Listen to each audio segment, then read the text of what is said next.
दोस्तों, भारत को विभिन्नताओं में भी एकता वाला देश कहा जाता है। आज भारत देश पूरी दुनिया में अपनी एक अलग इमेज बना रहा है और तेजी से विकास भी कर रहा है। लेकिन इस विकास में भारत के सभी राज्यों और केंद्र शासित प्रदेशों का भी हाथ है। कोई भी देश तभी तरक्की कर सकता है जब उस देश के सभी राज्य और नागरिक सहयोग करें। आज भारत का हर एक राज्य देश की इकोनॉमी में अपना योगदान दे रहा है, लेकिन वहीं दूसरी ओर देश के कई राज्य ऐसे भी हैं जो भारी कर्ज में डूबे हुए हैं। ये कर्ज इतना ज्यादा है कि इसका अंदाजा लगाना भी मुश्किल है। शायद आप सोच रहे होंगे कि नॉर्थ ईस्ट जैसे राज्य या फिर छोटे मोटे प्रदेश इसमें शामिल होंगे, लेकिन आपको बता दें, इस सूची में भारत के समृद्ध राज्यों के नाम भी शामिल हैं। आज की इस वीडियो में दोस्तों हम आपको भारत के ऐसे ही 10 राज्यों के बारे में बताएंगे जो सबसे ज्यादा कर्ज में डूबे हुए हैं। तो चलिए बिना देरी के शुरू करते हैं आज की इस वीडियो को। गुजरात। दोस्तों, गुजरात के विकास की गाथा आज पूरी दुनिया देख रही है। मोदी सरकार गुजरात मॉडल के नाम पर हर जगह वोट बटोर रही है, लेकिन आपको बता दें, राज्य भी कर्ज में डूबा हुआ है। गुजरात के ऊपर वर्तमान में 3 लाख करोड़ से ज्यादा का कर्ज है। गुजरात भारत का 5वां सबसे बड़ा राज्य है और जनसंख्या के लिहाज से ये 8वें पायदान पर आता है। इस राज्य की पर कैपिटा इनकम काफी अच्छी है जो 2,43,000 रूपए है। गुजरात की जीडीपी 17 लाख करोड़ के आंकड़े को पार कर गई है। यहाँ पर 20% लोग एग्रीकल्चरल इंडस्ट्री पर निर्भर है, तो वहीं 45% रेवेन्यू इंडस्ट्रीज के जरिए जनरेट हो रहा है। गुजरात भारत का एक प्रमुख इंडस्ट्रियल और सर्विस सेक्टर जोन बनता जा रहा है। यहाँ पर चांदी और हीरे का व्यापार भी काफी अच्छा है। गुजरात की ज्वेलरी पूरी दुनिया में काफी पॉपुलर है और काली मिट्टी होने के कारण यहाँ की जमीन भी बहुत उपजाऊ है।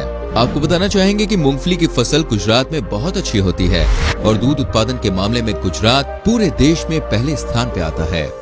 महाराष्ट्र भारत की इकोनॉमी में सबसे ज्यादा योगदान देने वाला राज्य है। यहाँ की राजधानी मुंबई देश की फाइनेंशियल कैपिटल है। जीडीपी के अलावा पर्यटन की नजरों से महाराष्ट्र काफी अहम राज्य माना जाता है।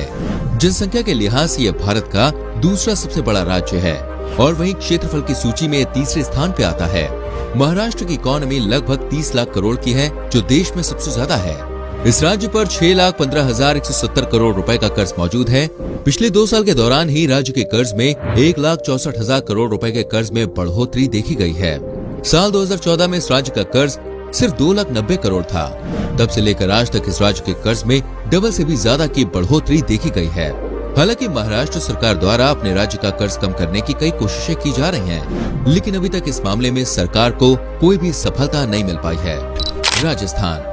अमूल्य धरोहर और ऐतिहासिक संस्कृति को संजोए ये प्रदेश कई क्षेत्रों में पहले नंबर पर है। यहाँ की टूरिस्ट इंडस्ट्री इकोनॉमी में एक बड़ा योगदान देती है।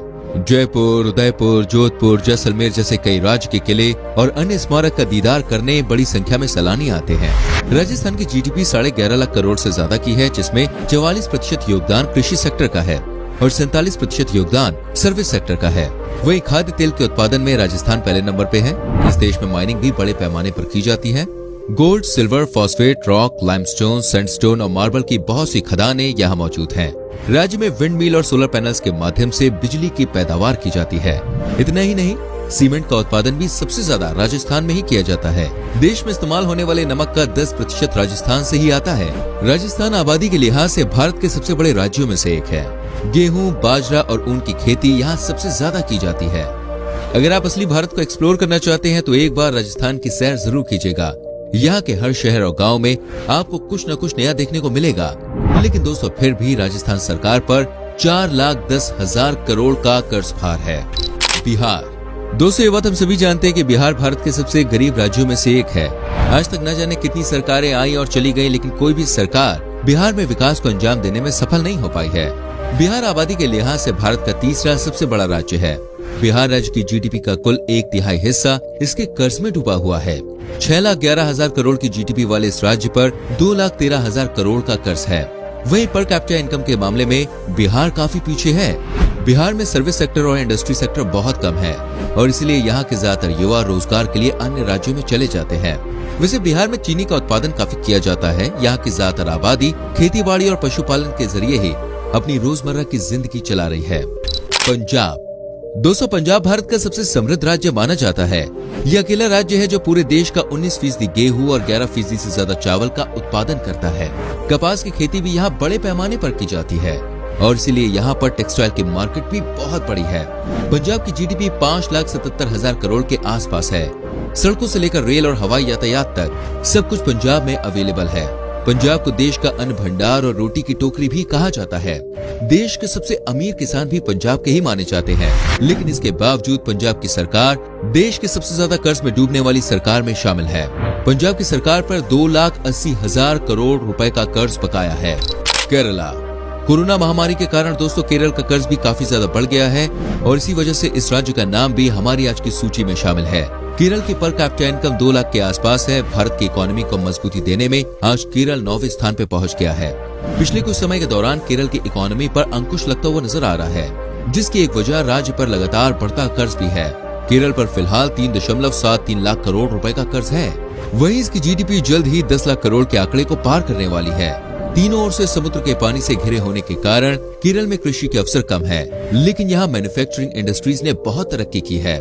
आज 60% से अधिक केरल के लोग इंडस्ट्रीज और मैन्युफैक्चरिंग इंडस्ट्री में ही रोजगार पा रहे हैं। इसके अलावा मछली पालना भी केरल के प्रमुख उद्योगों में से एक है। उत्तर प्रदेश। दोस्तों महाराष्ट्र के बाद उत्तर प्रदेश देश की जीडीपी में सबसे ज्यादा योगदान देने वाला राज्य है। पूरे देश में इस्तेमाल होने वाले अन्न का 20% अकेला उत्तर प्रदेश के किसान उगाते हैं और देश में सबसे ज्यादा जनसंख्या इसी राज्य की है और इसलिए यहाँ की जीडीपी इतनी ज्यादा होने के बावजूद राज्य की पर कैपिटा इनकम काफी कम है। इस देश में कृषि के अलावा खनिज भी बड़ी मात्रा में उपलब्ध है। यूपी के मिर्जापुर के आसपास कोयले की खानें हैं और साथ ही सिलिका, लाइमस्टोन, जिप्सम, बॉक्साइट जैसी धातु भी यहाँ प्रचुर मात्रा में पाई जाती है। राज्य में कई जगह थर्मल पावर प्लांट और हाइड्रो पावर प्लांट लगे हैं, लेकिन बहुत ज्यादा जनसंख्या होने के कारण देश में बिजली की भारी कमी रहती है। उत्तर प्रदेश की जीडीपी 14.50 लाख करोड़ के आसपास है, लेकिन इस राज्य पर कर्ज भी बहुत ज्यादा है।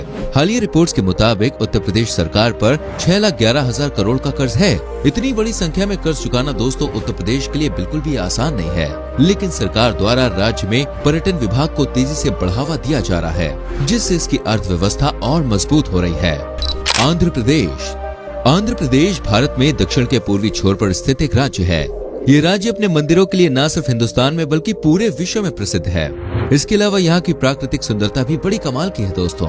आबादी के अनुसार आंध्र प्रदेश भारत का 10वां सबसे बड़ा राज्य है। इसकी टोटल पॉपुलेशन 5 करोड़ के लगभग है।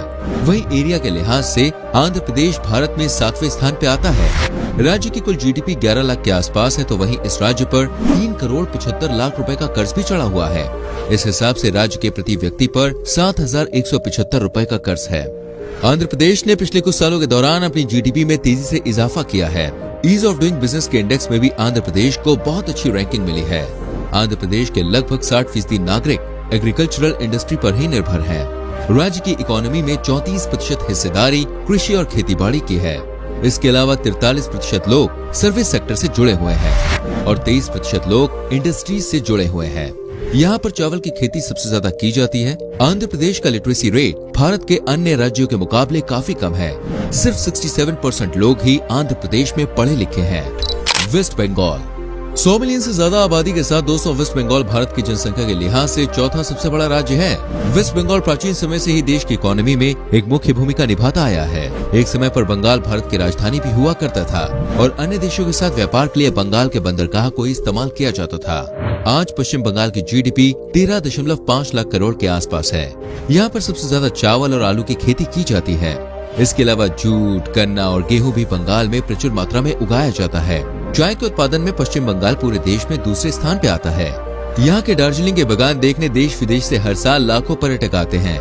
आज बंगाल कृषि क्षेत्र में काबिले तारीफ काम कर रहा है। मछली उत्पादन के मामले में भी बंगाल दूसरे स्थान पे आता है, लेकिन इस सब के बावजूद इस समय में बंगाल के ऊपर 4.9 लाख करोड़ रुपए का कर्ज मौजूद है। तेलंगाना।